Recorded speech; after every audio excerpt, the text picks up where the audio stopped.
Ayan o. Buhay lalamove driver. Sabi pa ng customer. Kanina pa raw ako paikot-ikot. Ayaw naman magpa-parking dito ng mga gwardiya.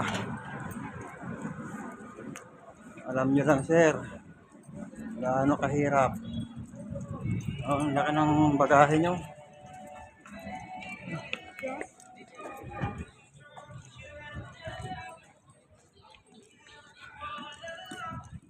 Ang laki ng bagahe nyo sir oh. Sabihin nyo, paikot-ikot ako. Siyempre, malayong parkingan eh. Sabihin nyo, naglalamog pa ako.